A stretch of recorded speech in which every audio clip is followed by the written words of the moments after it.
Good morning and welcome. I'm Garnetta Livesey, Manager of TANF Workforce Services with Jewish Family Services, and it's my privilege to be with you here this morning for the announcement of the report of the Recovery and Resiliency Advisory Committee. Before I go any further, I would like to acknowledge our Mayor, Andrew J. Gether, City Councilman Shannon Hartman, Franklin County Commissioner John O'Grady, all the committee members that are present with us here today, as well as all of you. Thanks for being here, and thank you for joining. I'm excited to hear the recommendations of the Recovery and Resiliency Committee.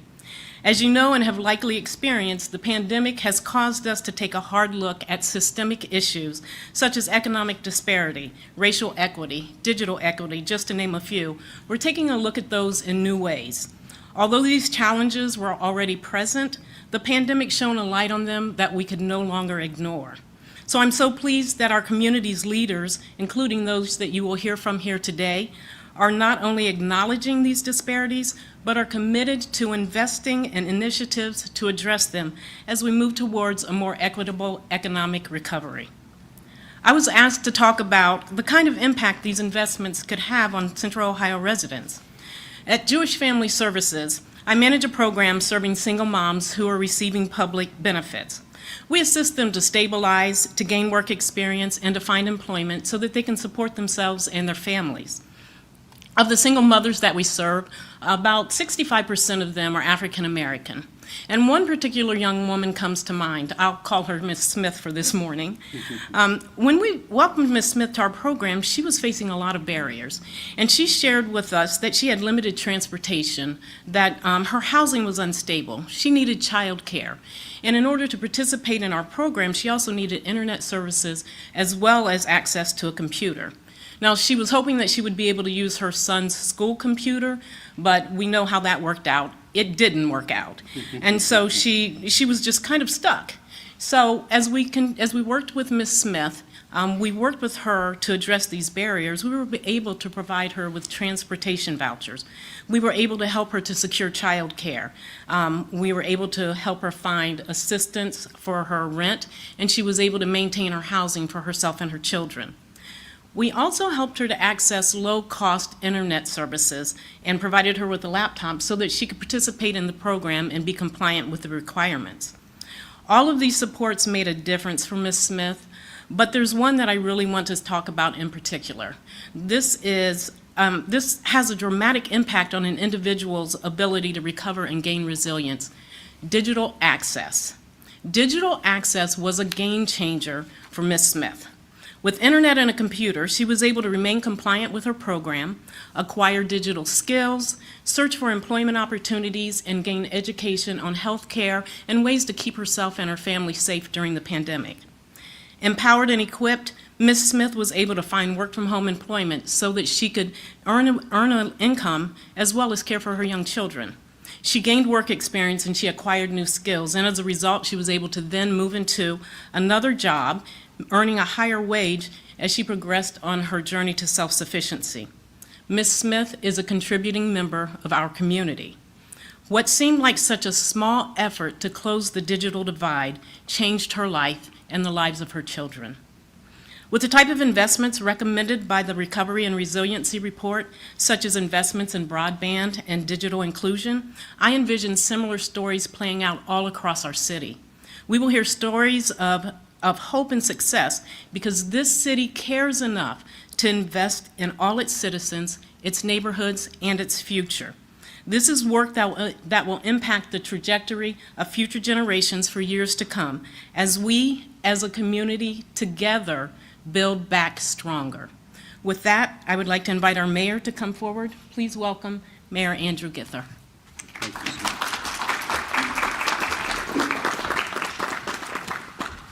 Good morning, and I want to acknowledge President Harrison and thank him for hosting us here today. It's great to be back here at Mitchell Hall to share what I think is some of the most important information and recommendations after an extensive amount of work by this incredible group, and want to thank them for all of their diligence and dedication in this process. To Ms. Livesey, to Christy Angel, to the Council President, Commissioner O'Grady is not here in person today, but he has been exceptionally important during this entire process and having the county at the table, particularly as they continue to implement their Rise Together effort. Grateful for the county's engagement and support. Dr. Butler and the entire team here at Columbus State. I'm excited to be here today to talk about our economic and social recovery from the COVID-19 pandemic and how we will strengthen our resiliency as a city by expanding equity and opportunity more broadly. But I'd be remiss if I didn't acknowledge that we're still combating the virus. This pandemic doesn't care how tired we are, how frustrated we are, how angry and displaced we may be. In many ways, our recovery from a pandemic of this scale and severity is actually a gradual and fitful emergence from the initial shocks to our system nearly 2 years ago. And while we've all been affected in a variety of ways, the pandemic has made one thing absolutely clear. Health, economic, and social disparities that existed before COVID-19 have unfortunately been worsened and widened in its wake. It has been an accelerant to the disparities and inequities in this community and communities around the country. In Columbus, communities of color are more likely to be hospitalized and die from COVID-19, experience job loss and homelessness, struggle to afford the cost of rent and groceries, lack of affordable and reliable access to the internet, and see their daycare centers close, an issue particularly salient to women. This is not a coincidence, and this is sadly not a surprise, but it is the result of systemic racism in our society. Many of these underlying inequities and disparities have existed for years, and the pandemic tragically amplified both the magnitude and the urgency of the problem. We cannot resolve these challenges alone or overnight. So 1 year ago, we collectively called upon public, private, and nonprofit leaders to examine the impacts of the pandemic as well as the underlying causes, posing questions such as, what can we do right away to pull our families out of this crisis? How can we help folks get back to school and back into the workforce? And what do we need to do in the long run to make sure that everyone shares in the Columbus comeback story? We know from history, just looking back to the Great Recession of 2008, 2009, the recovery out of that was not inclusive. And in some cases, some of our neighbors had just gotten back to the economic standing and wealth of pre-Great Recession when COVID hit. And now we know the impact on women in the workforce, pay equity, all these other challenges and the disparities that exist right in this community and communities around the country means that we have to move purposefully and intentionally if we want our recovery to be dynamic and inclusive. My charge for this committee was clear: to identify vulnerabilities in our community and to chart our course toward systemic community change, all through an equity lens. The city has already allocated tens of millions of dollars in federal recovery funding to begin the work that needs to be done. In partnership with City Council, critical investments in child care, our emergency shelter system, as well as youth services, employment, and programming. All things aligned with the recommendations that you're going to hear from today. As we continue to allocate American Rescue Plan funds, they will be totally aligned and informed by the recommendations of this report. These efforts join and in some cases bolster programs and initiatives supported by our capital and operating budgets, and we will be pursuing other opportunities to pair and leverage funding to maximize our impact. I'd like to thank our Recovery and Resiliency Chair, Christy Angel, for her leadership in this task, my partners in this work, Council President Hartman, Commissioner O'Grady for serving as co-chairs in this effort, and the more than 30 community leaders who stepped forward to develop the recommendations that we're announcing today. Because of your hard work and careful consideration, we are better positioned to expand equity, opportunity, and upward mobility throughout every corner of Columbus. At this point, I'll introduce my partner in this effort. Please welcome Council President Shannon Hartman.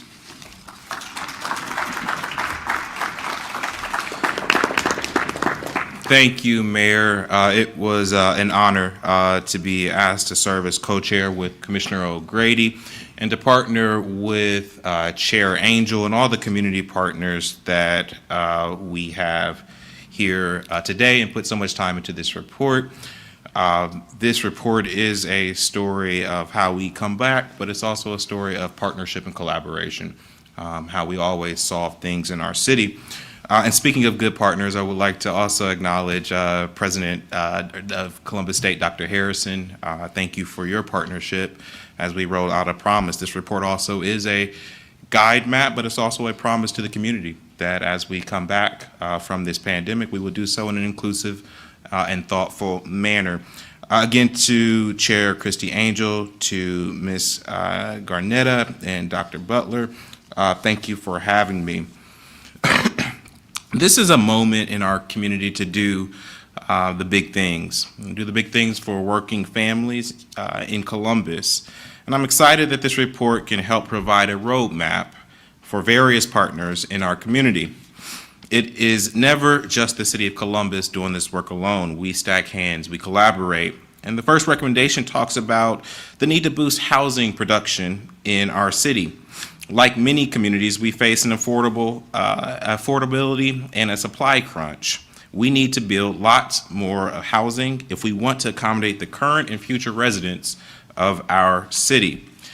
The city's zoning rewrite is a critical part of this, but we're only part of the county, and we're going to need our suburban jurisdictions to also stand up and help us boost new housing in their communities too.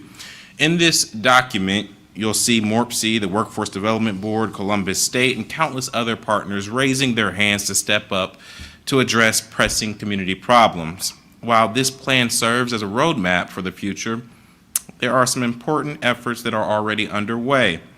As the mayor stated, we've made critical investments in childcare, making it more affordable for families and helping to recruit new teachers. We've made investments in our shelter system, creating COVID-safe spaces and hiring folks with the training to de-escalate tense situations internally without the need to pull in officers away from their important work. We've made investments to keep folks housed. The city, the county, the state of Ohio have together distributed more than $50 million in utility and rental assistance to 25,170 Central Ohio tenants, in an effort directly in line with these recommendations. Together, with my colleagues on council and with the many community partners, we will be able to do the bigger things for working families in our city. And I am very grateful for all the hard work, all the hours of hard work that this committee put in to get us to this important point.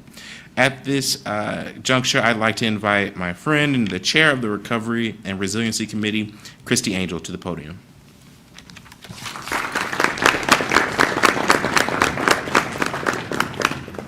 Good morning. Good morning.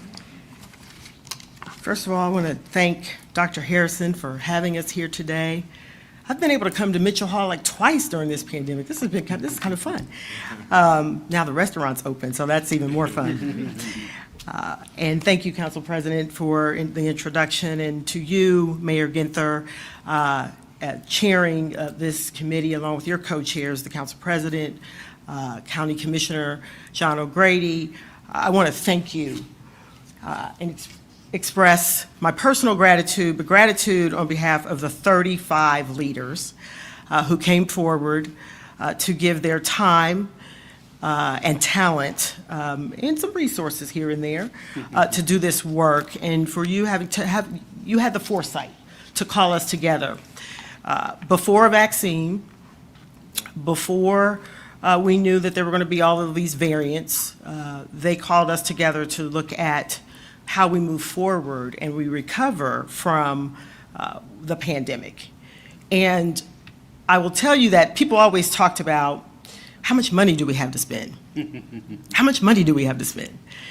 And at a core principle of our committee was that we are not about spending the city or the county or anyone's money.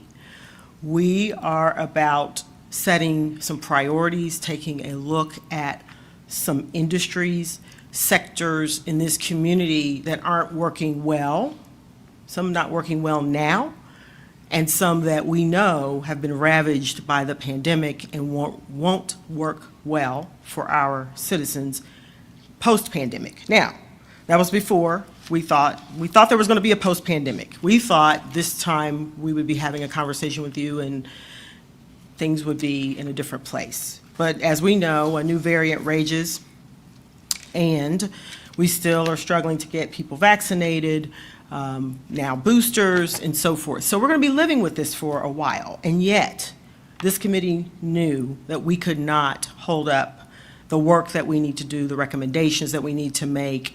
We have to keep moving forward. And so it was a point in time, I would say, by our committee that we got a chance to look at a number of areas. And I will also say, especially to our listening audience, you will hear some things or see some things and you might say, well, where's this or where's that? Or what about me? Or what about this group? This is not meant to be an exhaustive list. We were called together to look at the needs of our community in some very specific areas. So we were looking at mobility, we were looking at travel, we were looking at the financial just underpinnings of government, we were looking at housing and affordable housing. We looked at the built environment and development, workforce development, many other areas that you will see as noted in our book here. I'm calling it a book. We've written a book. But we looked at some very specific areas that where the data was clear that we needed to push forward. We needed to take a look at some of these sectors and some of these industries and where we knew some pain was occurring and people were hurting. I will also tell you that the 35 leaders that you see, you've seen their names up here on the screen, from around the city and the county represented faith organizations, business, large and small, the arts, philanthropy, labor, higher education, travel and tourism, youth development, neighborhoods, transit, finance, mental health, social justice, and the human service sectors. So we were a cross-section from around the community. Again, 35 members, not an unwieldy bunch. We were pretty efficient and effective, and I will say these folks are now forever colleagues of mine, and I am grateful for all of the work that you all put in, hours and hours and hours of work. We started this work last October, and we're finishing phase 2. So we had 2 phases, and I'm saying, the mayor's laughing because he knows he's probably got a phase 3 for us, so just get ready, right? So we started last October with phase 1. And as I mentioned, we heard from experts, consumers, and citizens who shared their views and experiences in the areas, and I'm going to list just a few again, but this is not limited to the areas: mobility, affordable housing, child care, workforce development, digital equity, travel, the arts, local government, financial underpinnings for local government, and our economic structure. In phase 2, which began in March, we organized ourselves into 3 work groups, led by Elon Sims, who is here with us today, Kenny McDonald, and Dr. Rebecca Butler. Here we looked at addressing the immediate, short, midterm, and long-term needs of the community and then future planning. Our work groups focused on the things that can serve as catalysts to continue our recovery in an equitable and strategic way. We prioritize the things that need attention because of the devastation caused by the pandemic. But more importantly, we have made recommendations in the areas that needed focus and attention, some prior to COVID-19 and the pandemic. The pandemic just laid bare what some of us already knew. The recommendations do not encompass everything, as I've mentioned, that could be on this list. So it is not an exclusive list, yet it is a list to build upon. And not only these recommendations that are under consideration, but we know that there will be many, many more to come, and some have already come forward that were not a part of our plan, I'll say. Many will recognize their work in these recommendations. And you will see your work because we also realize that there was no need to reinvent what was already underway, but that we should look to strengthen and lift some of the work that is already being done. For example, so first of all, let me say there are 37 recommendations, and no, I'm not going to read 37 recommendations because I know everybody's like, oh boy, we're in for this is a long press conference. We will not read 37 recommendations to you. We will let you look at the recommendations and read through them at your leisure. But I will tell you that they come in the areas of workforce development, housing, youth development, small business and minority business growth, planning for infrastructure into the future, digital equity, childcare. I think there might be more than a dozen recommendations for childcare alone, which is so important. Food insecurity. We're addressing some policy issues like the benefits gap and not pay equity, but the eviction challenges. And many, many more recommendations that you will see inside of the handout that you've received and what is actually online. We describe this as a strategic framework, a bit of a plan, created using the direction that our co-chairs and our chair brought forward, and what we heard during our phase 1 work, and then the data that was also provided at that time.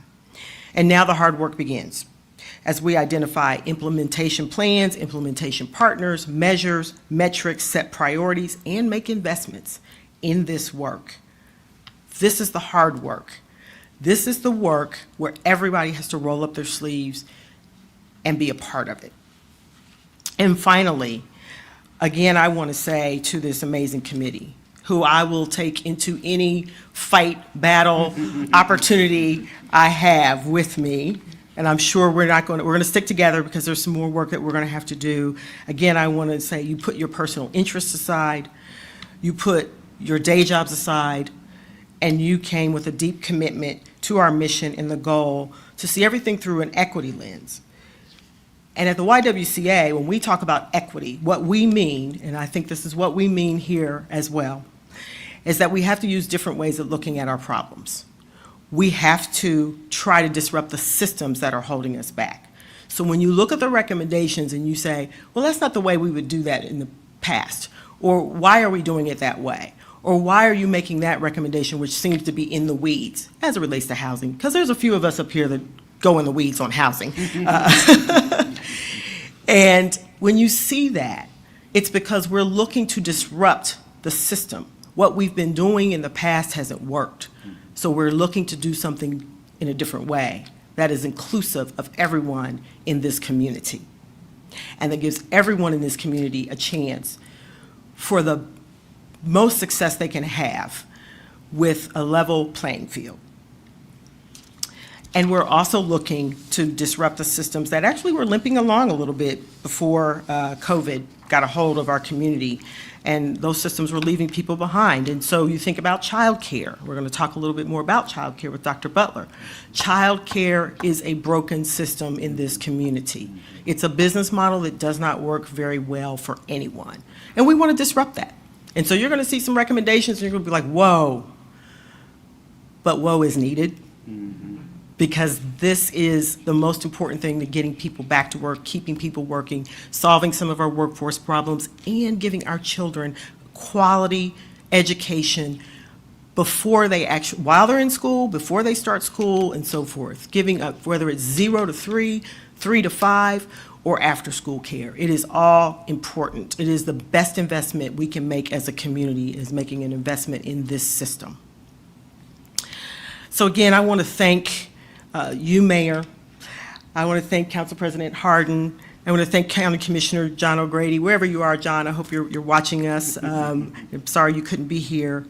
for giving me the opportunity to serve my community again. It's been a pleasure, it's been an honor, and I look forward to the work ahead. Again, there are 37 recommendations, all in the final report, which is now available online, and I just encourage everyone to take a look at that, and for people and organizations to find their place in the recommendations so that we can get to work.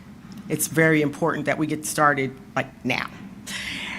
And it is my pleasure now to introduce Dr. Rebecca Butler, who is Executive Vice President here at Columbus State Community College.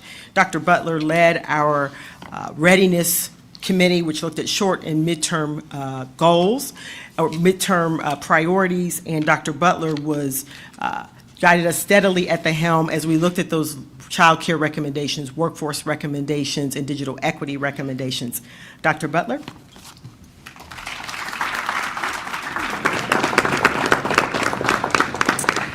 Thank you, Christy. Thank you for your inspirational leadership in this work, in this recovery and resiliency work, not only what you did for us in this committee, but what you do for this community every day.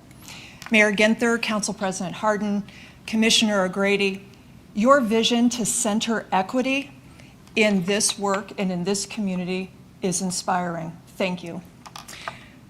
To my committee members, your voice, your contributions are at the core of these remarks. I echo Christy's words. What we did together and what we will continue to do together in this community is transformational. And it's mostly transformational for members of our community who need us the most. As we learned working as a readiness committee, equitable childcare access in this community is in crisis. And we must address it to create sustained and shared prosperity, not only for residents in general, but especially for members of our Black and Brown communities here in the Columbus area. Our committee recommends critical and innovative investments to mobilize teacher training and worker talent in the child care profession. We want to sustain professional development and professional growth. This career is a calling, and we need to support it. It calls for equipping child care provider businesses with financial and education resources to flourish and grow.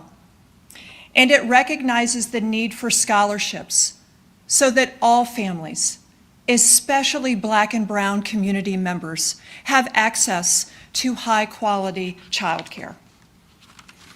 This is hard work, this is necessary work, and this is going to be disruptive work. But the city is already in motion with a $3.5 million investment dedicated to teacher recruitment, retention, and scholarships for families in need. At Columbus State, we are privileged and honored to be partnering in this work.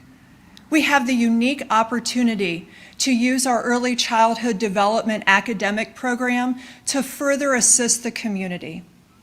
And we are going to assist the community in three important ways.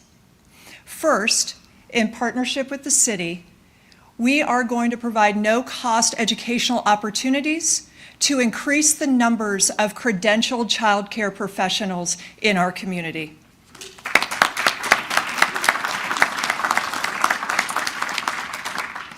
We have also committed to serve as a regional hub so that child care providers can have a one-stop shop to select new child care professionals, and we will become the employment and placement hub for these child care professional organizations.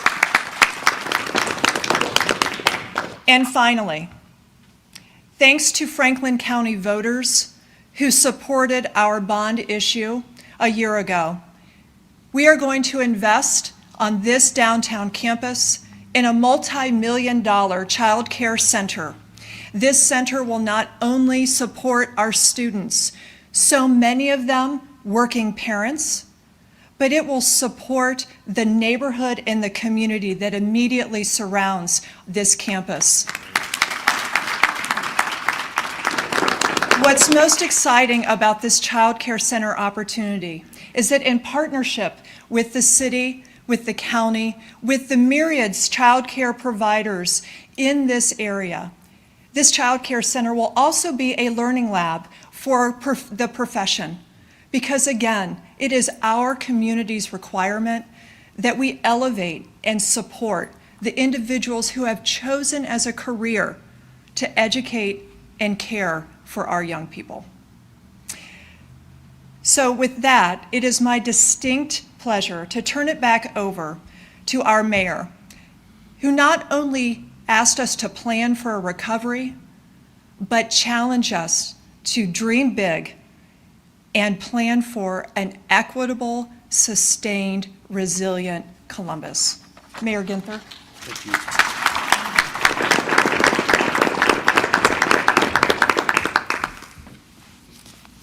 Wow. That is huge and a game changer for this community. To Dr. Butler, President Harrison, the entire team here at Columbus State, thank you. Thank you for stepping up, continuing to step up in significant and meaningful ways to help us build the dynamic and inclusive recovery we want to realize in this community. We want to build the largest middle class of any city our size in the country and the nation's capital for upward mobility.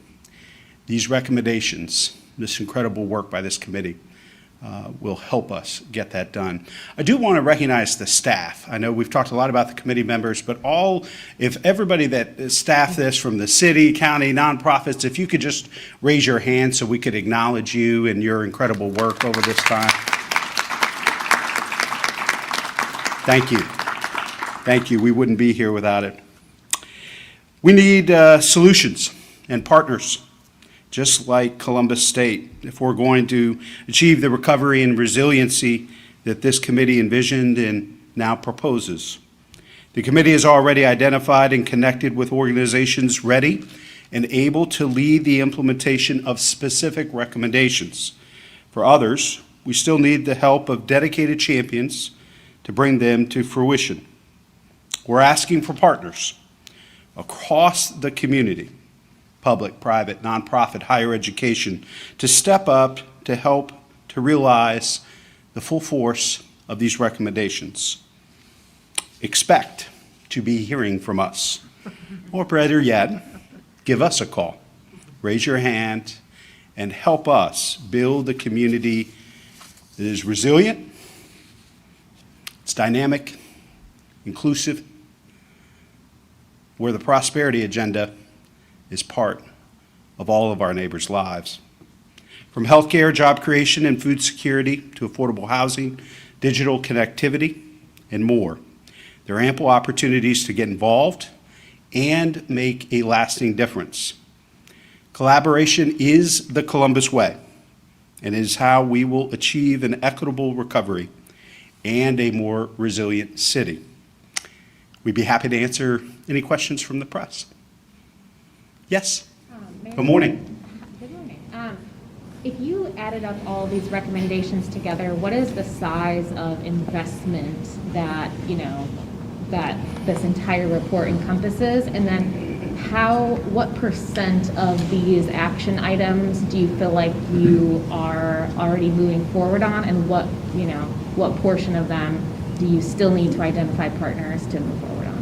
It's a fair question. I'll let the chair speak to some of that, and Council President Dr. Butler and Ms. Livesey, whoever wants to speak to these questions that we get. I would say this: I don't know if we have specific dollar amounts attributed to each recommendation, but I do know that what is in these recommendations in this report is the heart and soul of our equity agenda at the city and for the county with their Rise Together blueprint. So there's nothing more important. And we're committed to not just, with government funds or rescue plan dollars, but looking at philanthropic, corporate, other resources that we can invest. As Chair Angel said, we're not just interested in nibbling around the edges. We're talking about disrupting systems and doing things totally different. Because quite honestly, these systems gave us the inequity post the Great Recession, and you can look at recessions before that. Those systems have not served, they're not built on inclusion and equity. And we don't need to own those systems. We need to own the remedy. And that's what these recommendations help us do. As we mentioned, there are a couple of key investments we've already made in partnership with the city, the county, and others around childcare, emergency shelter, as well as youth programming, summer youth employment. But as far as some of the other questions, I'll let Chair Angel speak to that as well. Sure, thank you, Mayor. I would say that, you know, if you look at the recommendations, you can see that the child care recommendations have specific costs allotted to them. And that is because of the importance of that. We knew child care was going to be kind of, you know, one of the most important areas and sectors that we looked at. And actually, there was a subgroup of education leaders who came together and really brought forward most of those recommendations with some fine tuning. Many of the other recommendations don't have the specific costs associated with them because there's still work to be done. And when we talk about bringing partners on, you see some partners lying there. That work has to begin. I always think about this, you know, nonprofit people, we do a lot of strategic plans, and, you know, and then plans on top of the plans. But nevertheless, when we are strategic planning, you know, you create the framework and then you start doing the deep work, which is, you know, in our agency, every department has to take their piece and then outline how long is it going to take, how much is it going to cost, et cetera. This is similar to that kind of work. And so I think phase 3 is, let's look at the specifics now and who is going to own what, who's going to build out the timeline, the measures, the metrics, and the cost to some of this. Some things don't have a cost. They don't cost anything. Some things just need to be done. Policy is advocacy. Now, you know, yes, there's a cost of time, but yet there are some things that we need to just change how we are doing some things. Look at some of the housing recommendations. There may not be a cost associated with it, but it may be some organizational change that needs to occur. I call that some of the low-hanging fruit. So, you know, I think there's more to come as cost and investment ideas come out. The digital equity work, costs are being developed now with Smart Columbus and the Franklin County Digital Equity Coalition at the helm. Again, work that Karen Mosenter and I and many others are a part of, but that work started in March of last year, and we are just lifting that work and giving it some specific intentionality. And then costs will be coming soon around what it's going to cost to build out digital equity and infrastructure and do training and development and such in the neighborhoods that we outlined. So more to come. You get to hear from us like again and again and again. Any other comments for this question? Please. I would just say one thing, that when the mayor pulled the group together, the charge was definitely larger than the federal funds that we got from the federal government, obviously. And so what the plan is a long-term framework.